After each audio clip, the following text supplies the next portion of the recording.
We use the word stuff all the time. Stuff, stuff, and more stuff. SunRise Corner is located at the intersection of Route 25 and 35 in Standish, Maine.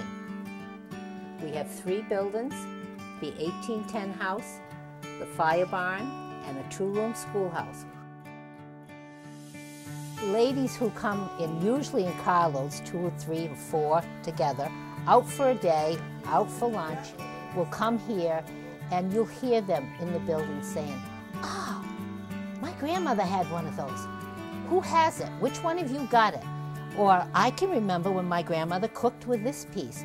Or, I haven't seen one of these things in years." The 1810 house, which has 6 rooms, ends up being Christmas on a year-round basis. One tree that everybody keeps begging me not to take down is decorated with wooden spoons, dish towels, green square cardboard boxes, a little floral, and cookie cups. Now, has anybody ever seen a Christmas tree with all of those items on it? And I like hand-painted. There's not an item in this store, in the 1810 house, that isn't hand-painted. I don't want something that was stamped on. I have a fetish for certain antiques, being chairs, scales, tin. Well, I love tin. I love kitchenware, enamelware. I like old wooden things. I like the real primitive old things. In the house, in the kitchen area, you've got an old butter churn that's really in #1 shape. You've got a molasses pump, a wooden molasses pump that comes out of from molasses barrels when they used to bring them on the ships over. In the 1810 house, going up the stairway to the 2nd floor, are 3 folk art stretch, what I call stretch canvases, done by Hope Army. Their colors are muted. They're quite simplistic, but I call them much in a Pennsylvania Dutch mode. But this stuff is not inexpensive. This is art. It's folk art. It's not fine art. It's folk art.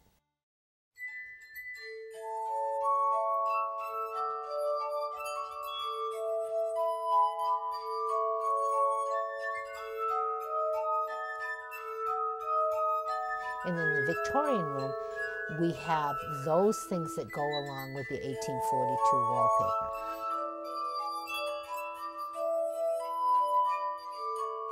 A lot of people call that the fairy room because that's where all the fairies hang from the ceiling.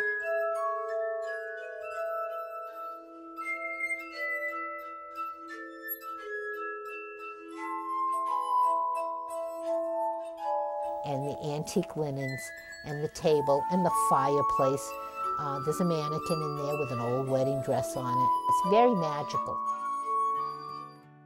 We have, in the 2-room schoolhouse, a room that's called the flower room. And it's full of permanent botanicals, which are not real, that you would swear are real, that people will come into the store, bend down and smell them because they think they're in a real flower shop. And I probably have the largest selection of high-quality botanicals, I would say, in all of New England. So we tend to be quite feminine, other than that's why we put the ice cream shop in. That's a place for the guys to watch the football game on the TV or to just sit and relax. The ice cream parlor has 2 glass doors that are 10 feet wide and 12 feet high, and when those doors go up and it's a beautiful day, and moms and grandchildren are roaming the yard, looking at the flowers, chasing the dog, Mom is inside shopping. Well, and I think the one that really touched my heart was a gentleman who was local, who was quite elderly, came in one day. He said, "This place makes me feel like someone just gave me a quarter and let me loose in the candy store when I was 6 years old." Moms always call this the me store. They come to shop and it's like, okay, I'm supposed to be shopping for Aunt Nellie, but this is for me. This is for me.